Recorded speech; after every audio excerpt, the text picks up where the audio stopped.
I love you more. I love you most. Yeah. Hello and welcome to the Decent Wrestling Show episode number 21. Yes, we've made it to 21 episodes. It's crazy. I've definitely got a lot of MVs coming up, especially for NXT 2.0, so look out for them in the future and check out my MV this week, which was of Saki Akai. I also, for some reason, uploaded my 9th part of me interacting with wrestlers. So on today's episode, we have a ton of stuff to talk about, including Ganbare Pro, Stardom, TJPW, and the usual WWE reviews. I hope you enjoy the show, and let's get straight into it. NXT and NXT UK. On NXT this week, we opened with a no-holds-barred match between Cameron Grimes and Duke Hudson, full on with the wig. 3.5 stars. Very short no-hold-barred match, but full of action and a really nice way to open a wrestling show. Cameron Grimes picked up the win as you'd expect, and just a fun way to open the show with some nice cool spots with the weapons. Grayson Waller was a main point on this show, and he was absolutely excellent at everything as a heel here. He cut a great promo playing on Johnny Gargano's words about betting on yourself, and he said he bet on himself by beating up Johnny.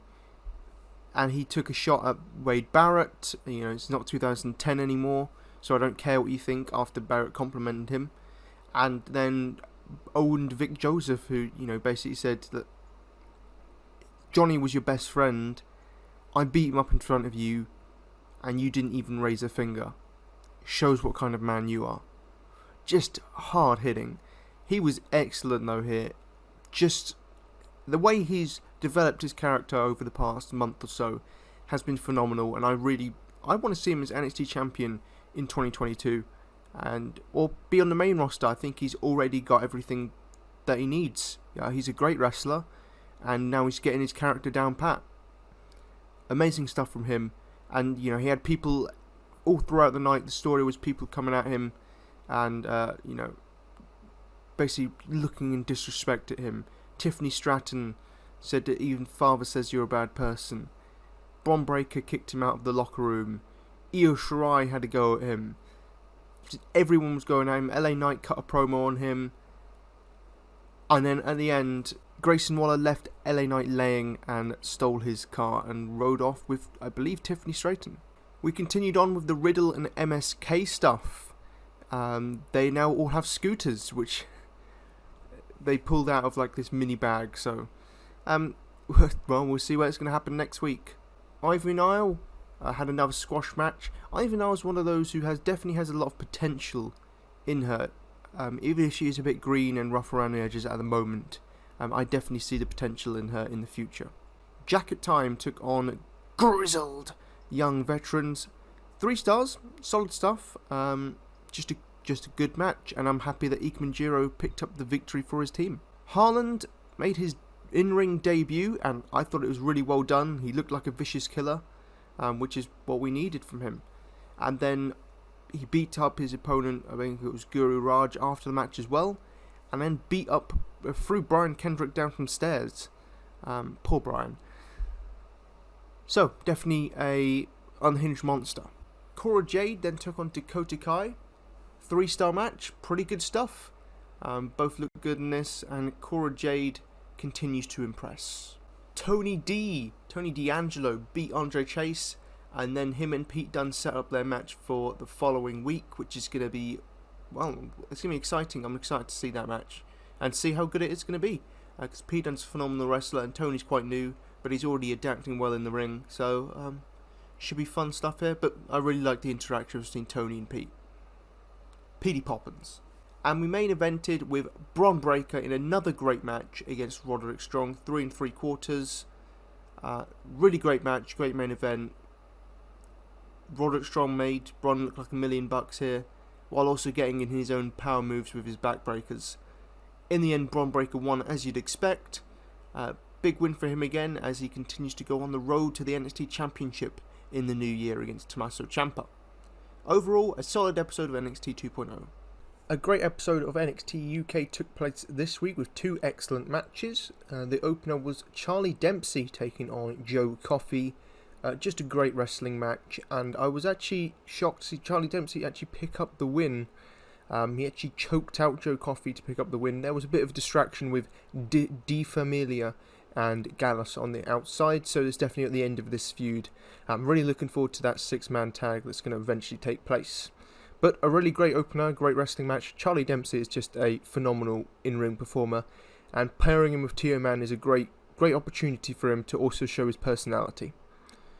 There was a very nice Mustache Mountain promo, just a beautiful babyface promo from them. You just can't help but feel happy for them and their success, and hopefully they have a long and storied title reign with the NXT UK Tag Team Championships, and hopefully Pretty Deadly don't fall by the wayside, because I think they're a phenomenal team.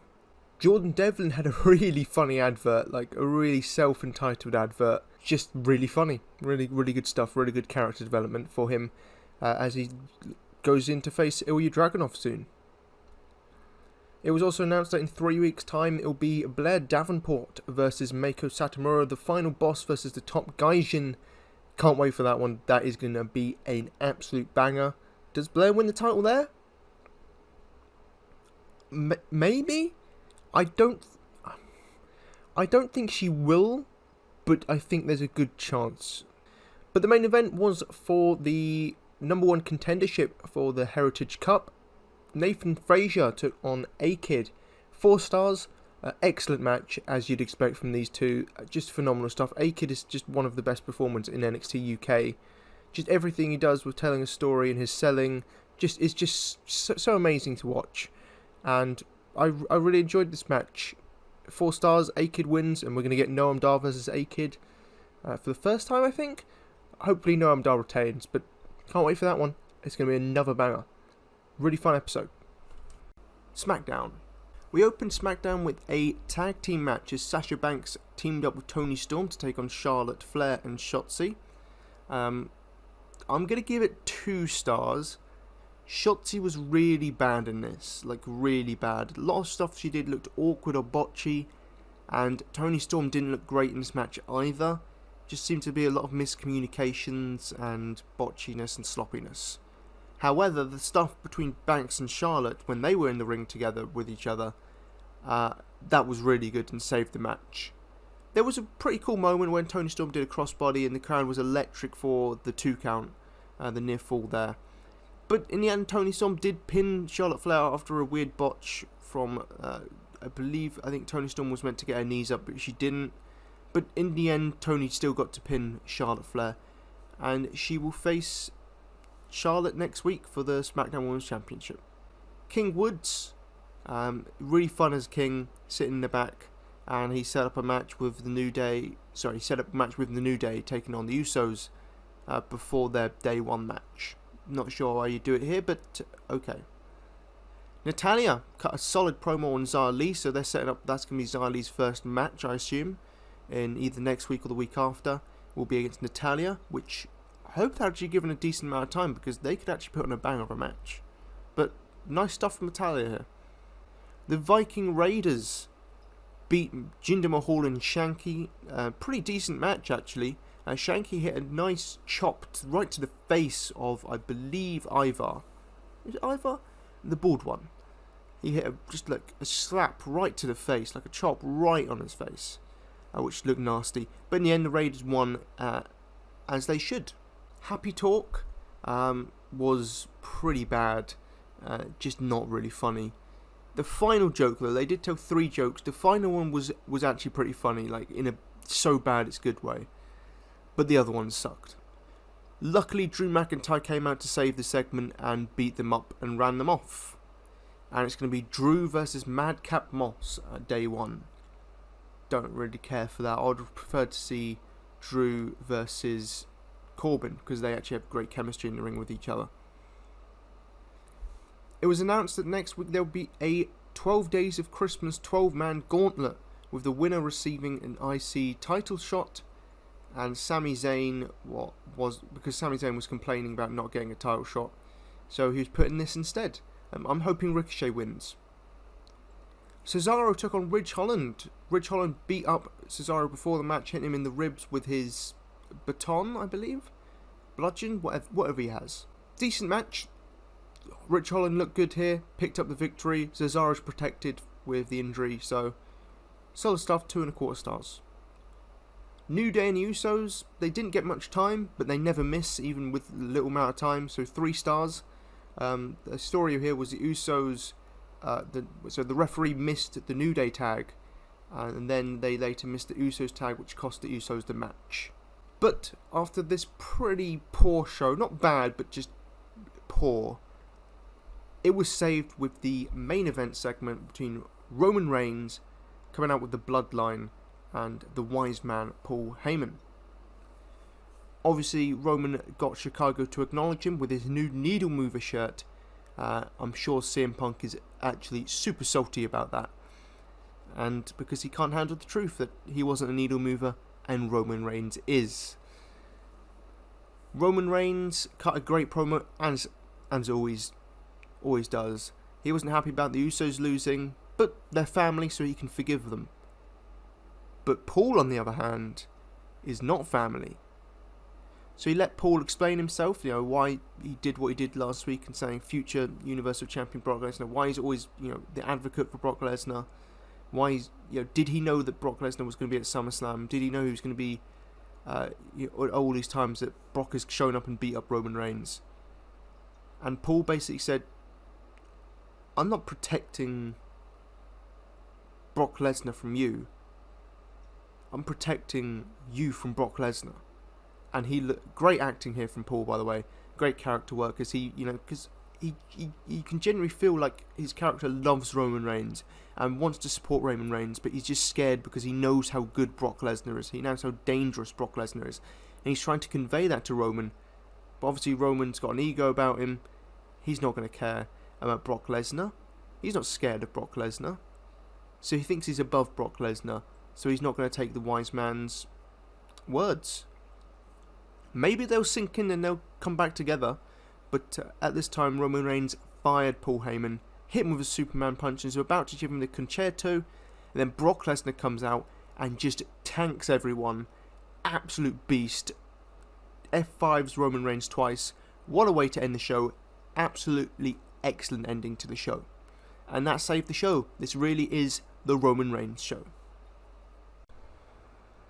Monday Night Raw. This was a quite weak episode of Monday Night Raw. I didn't really enjoy this one. There wasn't too much. There was a couple of downs, only a couple of ups, but nothing amazing. And the rest of it was just sort of there. It was definitely mediocre. So some of the downs, there was the Omos and AJ Styles. They've broken up after on Miz TV. Miz revealed that Omos didn't care about AJ Styles. They're going to have a match next week. Omos is not going to be a star. He just doesn't have it. But hopefully AJ Styles will be solo from now on and drop Omos. And I expect he'll probably be released in a couple of years. I just don't see Omos making it. The 24/7 title stuff was kind of mid. Nothing. It's just bang average. There's nothing hilarious about it. It's just sort of there. For the sake of being there. Some of the okay stuff, the opening segment of the four players in the Fatal 4-Way for the WWE Championship, it was a fine opening segment, nothing amazing, but it was okay, leading to the tag match, which was Big E and Bobby Lashley taking on Kevin Owens and Seth Rollins, which was actually quite a good match. 3.25 stars. I thought it was a really fun main event, action-packed main event. And Kevin Owens and Seth Rollins teamed together to... they lost the match, but they beat up Bobby and Big E and laid them out after the match in a good assault. Yeah, I thought that was a solid end to the show. And one of the best things that happened on the show, to be honest. Finn Balor and Austin Theory had quite a good match, 3.25 stars. The wrestling was good. Balor picked up the win. Theory attacked Balor from backstage. And then we're going to have a rematch next week. Okay. Randy Orton took on Chad Gable. Only got a couple of minutes, but the RKO from Orton on Gable was really nice. And Gable actually got on a fair amount of offense in this. I wish it would have gone longer. Next week we're getting Orton versus Otis. Priest took on Ziggler. If Ziggler wins, he gets a title shot. Ziggler did win by count out in a decent match, 2.5 stars. It was fine for what it was. But he gets a title match next week now, Ziggler, and I expect Priest retains as he should.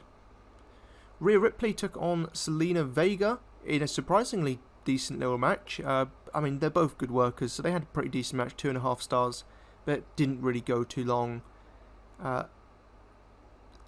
There's nothing really to this feud, really. We need more talking and backstage stuff to really set this feud up, other than just having the match every week. The ups, there was a couple of ups other than the main event tag. The Liv Morgan and Becky Lynch segment was good, a bit anticlimactic, but it was still good. Good promo from Liv Morgan, and Becky Lynch played a part as well. So I thought I enjoyed that back and forth as Liv attacked Becky with a kendo stick on social media. In this segment, Liv basically, she did kind of look badass, giving the kendo stick to Becky daring her to come into the ring, but Becky didn't want to. Cutting Edge also took place. Edge had his talk show with Miz and Maurice. Well, just Maurice, but Miz came out afterwards. And Maurice did the whole sob story with the Miz, and how she wants to be respected. Edge saw straight through it, which is I like about his character, is that you can see through this. He's been there, he's done it all. You can see through any heel tactics, because that's what he would do.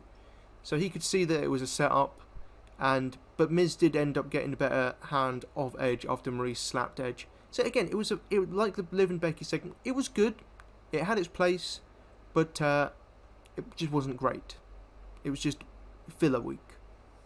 And that's my main problem with this show is, in every storyline, you have maybe 1 or 2 segments which are just filler. They're just there to continue the story, but they're just there to be put in the video package. They're just there to progress the story, but they're not really hugely great or anything. And this just felt like they put all of that into one show. The best thing about this show was actually Bianca Belair. Now, the match with Doudrop was fine. It was a good match. It was better than their one last week. 3 stars, not as good as their first one. But it was the final match between them. Bianca Belair picked up her 3rd victory in 3 in a row, as she should. But Bianca Belair's strength was awesome in this. She hit the KOD on Doudrop, and the crowd went electric for that. Really awesome moment, and Bianca Belair continues to be displayed as one of the top women on Raw, which is good for her. And as I said, I think she should be winning the title at Mania. She's just so amazing as Bianca Belair, and I just don't get the hate for her. She is a phenomenal superstar. Stardom. The 11th and 12th of December shows my thoughts on a couple of the matches. I didn't watch every match, but I watched 7 matches altogether on both shows. So from the 11th of December, Azumi took on Mai Sakurai and Waka Tsukiyama in a 3-way match. Waka's facial expressions were excellent, as they always are. She has the best facial expressions in wrestling, in my opinion. It was a little botchy near the end. Even Waka's finisher was botched. Her new finisher was botched. But Mai Sakurai impressed in this match. She's actually getting better, which is nice to see improvement on her part. Azumi picked up the win as you'd expect. A little botchy, but overall it was still a fun opener. 2.5 stars. Momo Watanabe and Utami Hayashishita took on Maya Iwatani and Lady C. Nice backstage promo between Lady C and Maya, really funny. 面白い美しい戦いをして必ず勝つ Really funny. Really enjoyed that. And Mayu came out with her baseball glove and the tennis ball, and she threw the tennis ball in the air and missed it. Oh, Mayu, never change.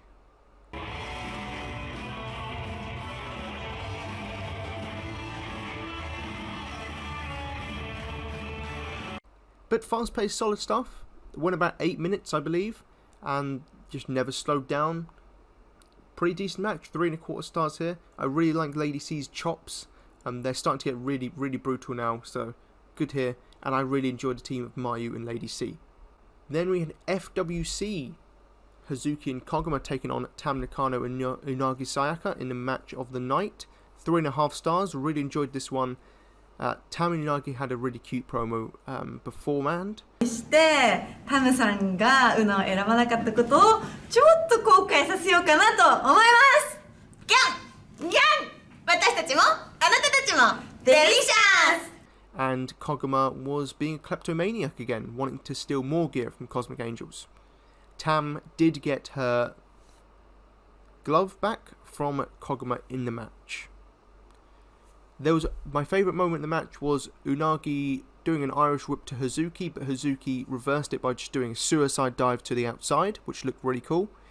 But this was a good back and forth match. Everyone looked good and got their stuff in.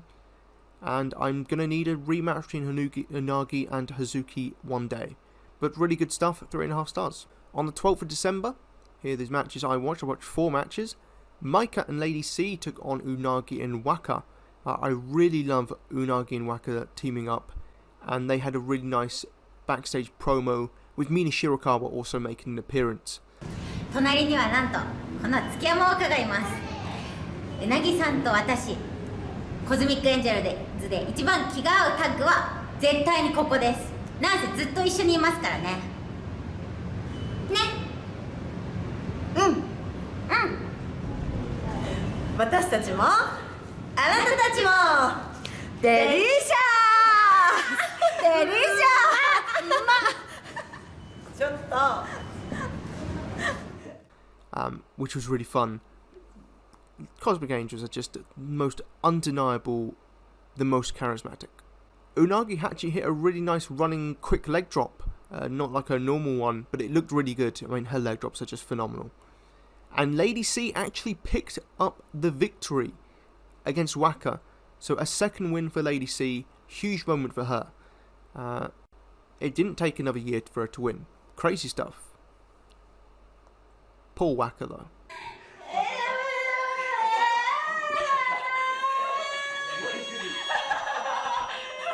It was announced that on the 25th of December, Konami will be teaming up with Shuri to take on Unagi Sayaka and Maika, which should be a great match.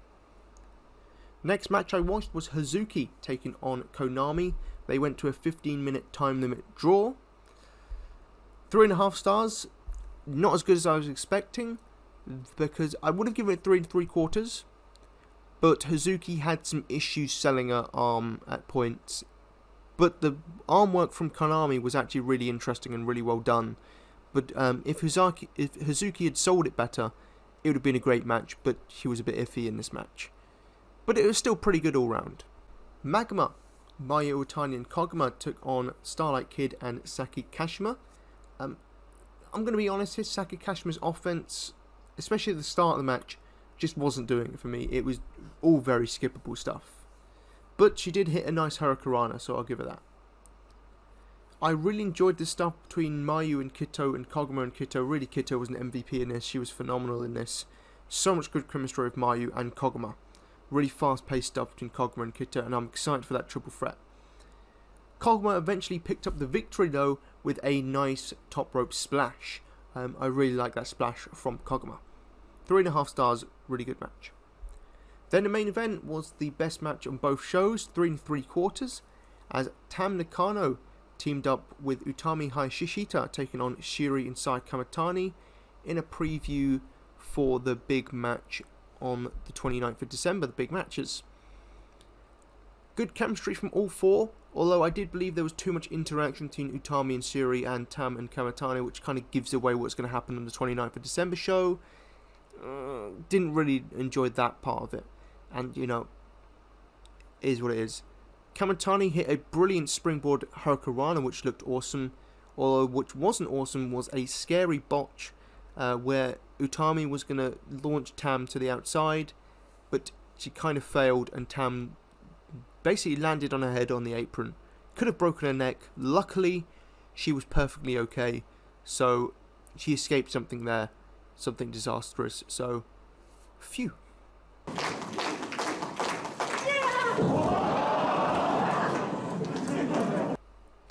Really enjoyed the final few minutes though between Utami Hayashishita and Saya Kamitani. They had a really nice back and forth with some good near falls. In the end, Utami picked up the victory. But great match. On the 29th of December, Stardom will be holding a big pay-per-view. The matches announced so far are there will be a 5-way match between Waka Tsukiyama, Fukugan Death, Lady C, Rina, and Saki Kashima. Poor Saki Kashima in the opening match. I don't know if this is actually going to be in a pay-per-view or it's the pre-show, but we'll see. Hoping Waka picks up her first W here. On the main card though, there will be a Future of Stardom title match between Ruaka and Hanan. I expect Hanan picks up the victory here. I'm not a huge fan of Hanan. I think Ruaka should retain, but I'm not really excited for this match at all. Then there will be a 3-way for the high speed title as Kito will defend against Koguma and Azumi. I think Kito should retain, although I would be happy with Koguma picking up the victory here. But it should be a great match, and this is probably the second biggest match I'm looking forward to on this night. Donna Del Mondo, Mai Himapoi, will be taking on the Cosmic Angels in a non-title match with Mina, Mai, and Unagi. I expect Mai will be pinned in this one. Should be a fun match, but doesn't scream of pay-per-view. I was hoping we would get Unagi versus Mayu and Mina versus Yuzupon, but no, we're just getting a 6-woman tag, which I said was going to happen before they announced it. I said that would probably be what they would announce because that sounds boring, and it's what they announced. But we had the biggest match up next as Julia will take on Konami. Julia's return, Konami's departure. Huge return for Julia. Hopefully they're going to put on a banger, and Julia obviously should win. Anyone that thinks otherwise is an absolute idiot. Big return of the boss of Donna Del Mondo against someone who's leaving. You gotta have Julia win and make her look good. Also, she needs to win the red belt in 2022. Then we have a match that I couldn't care less about. Hazuki will team up with Momo, taking on Mayu and Takumi Iroha. Just either sign Iroha or just don't. Like, honestly, I don't really care about this match, to be honest. It's meaningless, and I'm not even going to make a prediction. I just don't care. The semi-main event is Tam Nakano taking on Saya Kamitani for the Wonder of Stardom Championship. I think Tam Nakano should retain because I think she deserves to have an even longer run. I think she deserves to have a year as champion. But they're going to give the belt to Saya Kamitani, I can just tell. And I say, if your plan was to give Saya Kamitani the belt here, why do the match earlier in the year? What was the point? There was just no point of doing it. You could have had loads of other people in that spot. You could have had Momo in that spot. Tam versus Momo would have been fun. But no, you're going to do this one instead. Tam should retain, then face Mayu and retain there, and then she should lose it to the next challenger. The main event for the World of Stardom and the Pointless SWA Championship. No time limit. Oh, good God, this is going to go like 80 or 90 minutes, isn't it? Utami Hayashishita taking on Shuri. Could they make it more predictable? Shuri's going to win. I do not care about this match at all. I thought their first match was massively overrated. Best match of all time. Wasn't even the best match on the card. But I'm sure they'll have a 98-minute match, which everyone will say, give it 97 stars and say it was the greatest match in wrestling history, even if it's not. But SWA title being in the line, don't get it. Just makes it seem like a pointless title. Just get rid of it, to be honest. If you're going to treat it like this, just get rid of it. But I hope Utami wins, but she's not going to. I do not really care about this one. Because, I mean, they've faced 84,000 times in the last 4 months or 5 months. Like, I just don't care about it anymore. I'm just done with it. Still, though, the Julia Konami match will be excellent. TJPW 11th of December show. This was a show with a load of singles matches and a 1 3-way match, and all with a 7-minute time limit. We opened with one of the best matches, Rika Tatsumi, with her ponytail, which needs to stay forever. Ponytail Rika is the best Rika. And she took on the amazing cat, Haruna Neko, #Neko4Champ. Pretty good match. I gave it 3.25 stars, one of the better matches of the night. Really nice back and forth stuff here, and Haruna Neko even busted out a new move, kind of. She hit a second rope clothesline, which I haven't seen before. If she has done it before, she might have, but I'm pretty sure she hasn't. So that was a really nice, cool new move. And really nice work from Rika Tatsumi on the offense as well, with a really unique way of twisting Haruna Neko in the ropes as well. Next was Hyper Mizzou taking on Raku. 3 stars, pretty fun match. Mizzou's mask did fall off at one point and she panicked, which was really funny. And we got to the Oyasumi Express, which is always golden. And Raku running outside the ring and hiding. So, overall, pretty fun match. Really enjoyed this one, although I didn't like the 2 count rule thing for this match. In the end, Hyper Mizzou picked up the victory. Next was Mizuki taking on Mahiro Kiryu. Pretty decent match, nice back and forth. Mahiro actually got on more offense than I thought she would. I gave it 3 stars as well. One thing that I liked is that Mahiro's actually gaining a bit of character development recently. Mizuki forcibly made Mahiro pull Mizuki's hair in front of the referee, and Mahiro was very apologetic about it, and she doesn't want to break the rules, which is I think it's a nice character development for Mahiro, and just makes him more lovable. And yeah, she held her own in this match, pretty decent stuff. Obviously Mizuki won. I know that! Next was a pretty disappointing match, to be honest. Now Kakuta took on the boring Yuki Aino. 2.5 stars. There was really nothing to note about this match. It was just a wrestling match. It was fine, nothing special, nothing out of this world, and it ended in a draw, so just okay stuff. Pretty good triple threat up next as Arisu Endo took on Suzume and Marika Kobashi. B versus Tiger versus Zebra.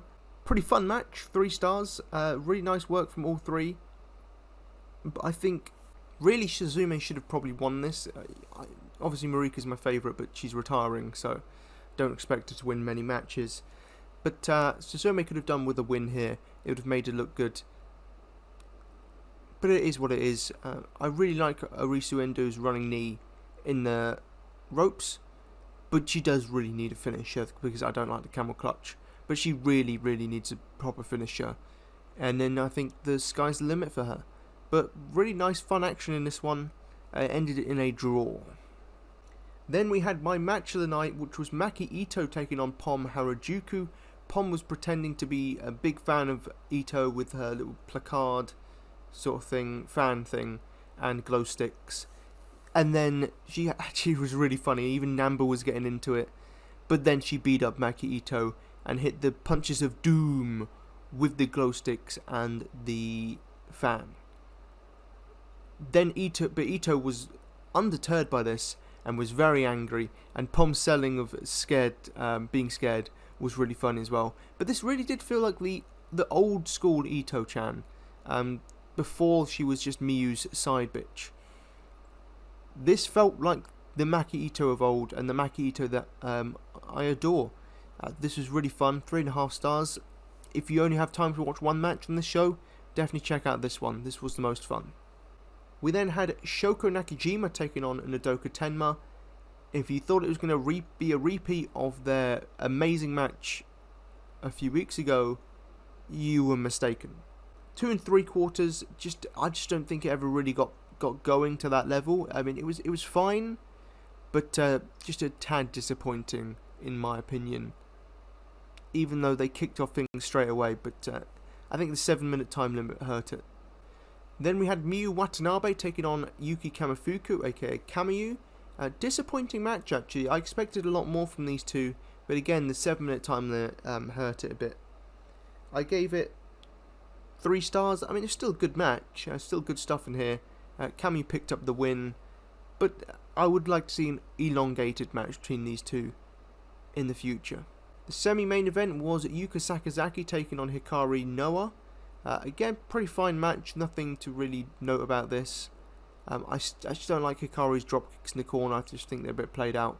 But it was what it was. It was a solid match, but nothing stuck out in this one.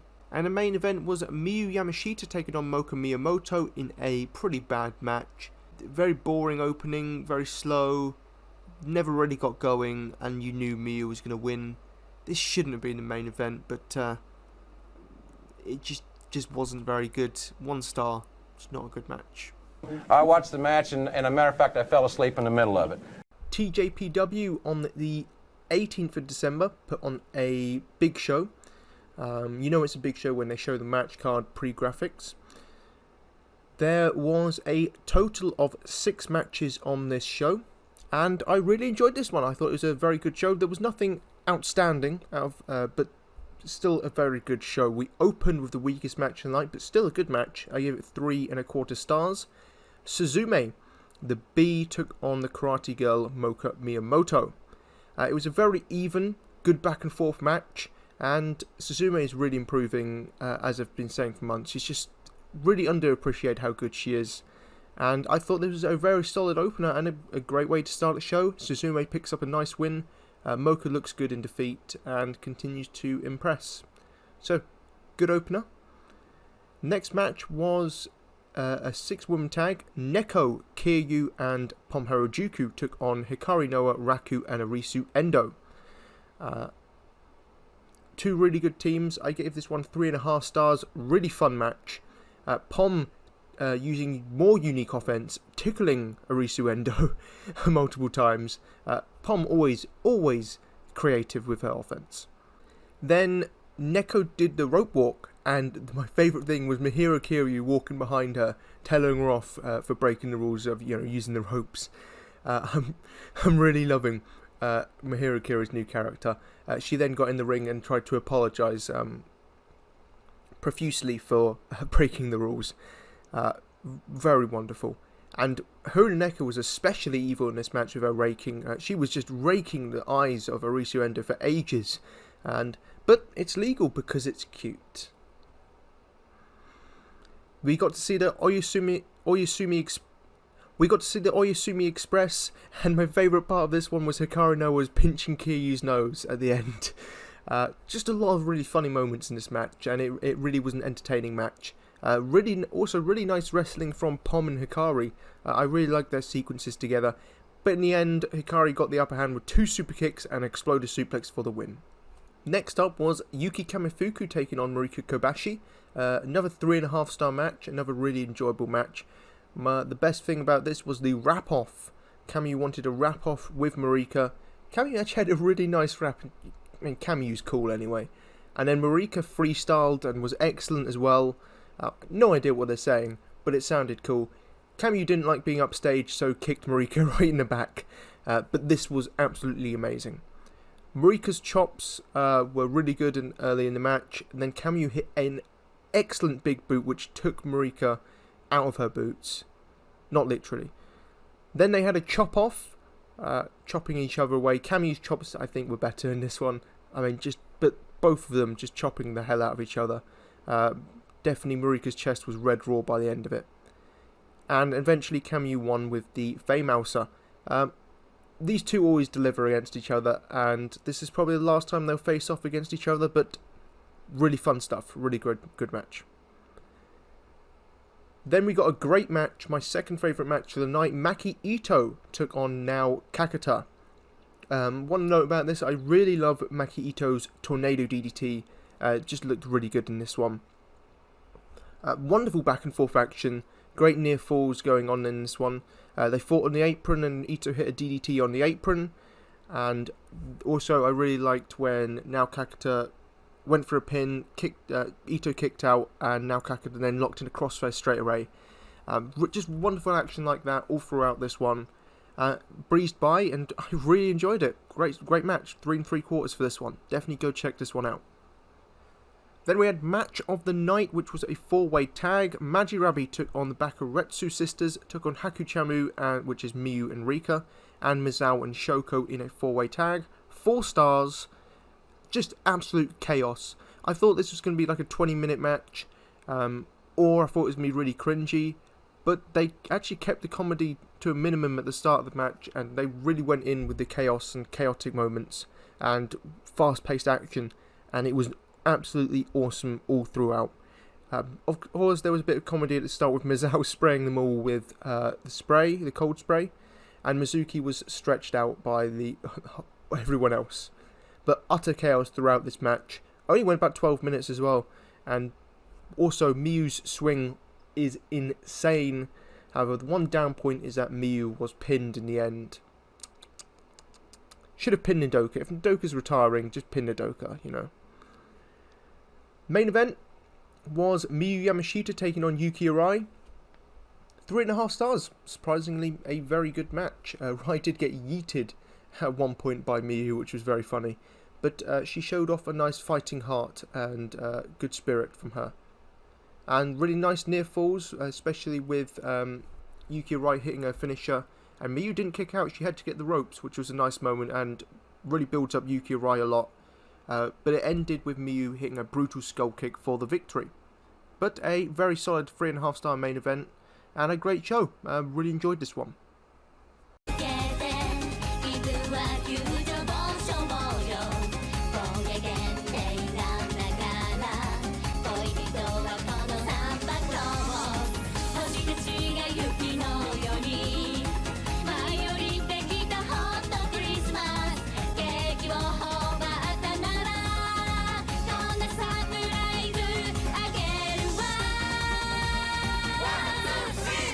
Ganbare Pro had a show on the 19th of December, 19th of December. A pretty fun show as well. There was a couple of matches that happened. Saki took on Yuri, who actually successfully hit the 619. She did fail it the first time and land on her head, kind of. But the second time, she actually hit it correctly. And she had a nice solid back and forth. A little bit iffy at times, as expected with Yuri, as she's still a rookie at the end of the day. But overall, pretty solid match. I gave it 3 stars. Nice way to open the show, and I really liked Saki's giant swing that she did. I thought that was really cool. But Yuri showed off some nice new offense in this as well. So overall, pretty solid match. The next match was a tag team match as Miko Uono teamed with Natsumi, taking on Rina Amakura and Hikari Shimizu. Pretty fun match, 3.25 stars. I really enjoyed this one. Hikari Shimizu and Rina Amakura are a really fun team, really fun offense. And I really liked the exchange between Miku Uono and Hikari Shimizu with the kicks and the kip-ups, and just a high-paced offense there. And Hikari Shimizu was excellent in this. There was one point she hit a beautiful head scissors into her excellent running kick on the side, and then a follow-up running penalty kick. Really good stuff from Hikari Shimizu. She is phenomenal. Then we had Harukaze taking on Moeka. 3.25 stars as well. Really fun match. I really love Harukaze's fighting spirit. She was like a pit bull in there, always going at Moeka. She wasn't giving up. She was showing her fighting spirit in this one. She hit a nice crossbody at one point, and she hit a spear out of nowhere as well, but that wasn't enough for the victory. In the end, Moeka picked up the victory. She did have loads of really brutal looking stomps in this one, but she picked up the victory. But quite a good match. Bit botchy and sloppy at times, which is why I didn't give it 3.5 stars. But other than that, I really enjoyed this one. Then the main event was Yuna Manase taking on Yu Yamagata in a singles match, a huge match for Yuna-san, the biggest match of the year for her, and they stole the show and had an absolutely phenomenal match. I gave it 4 stars. Absolute excellent stuff. Yuna's best match of the year, and well, I guess Yu Yamagata's as well. I haven't seen much of her other than Ganbare, but excellent main event between these two, and Yuna Manase's fighting spirit and the energy she brings to the wrestling ring is phenomenal. And they just had a great back and forth match. Yuna Manase, they told a great story of Yuna Manase really trying to pick up the victory. This meant so much to her to pick up this victory. But then you got the veteran in Yu Yamagata just, holding her own in there and showing, teaching Yuna lessons. But in the end, Yuna Manase did pick up the victory. She had to hit a finisher twice. First time Yu kicked out, great near fall. And there was a couple of good near falls in here. Even Yuna Manase busted out a swinging neck breaker with a bridge, which looked awesome. Yuna Manase did pick up the victory. Huge moment for her. Really happy for her. Great stuff. Definitely go check this match out. Thank you for listening to the Decent Wrestling Show. As always, make sure to like, comment, share and subscribe. And comment below if you watched the entire episode. I'd like to know.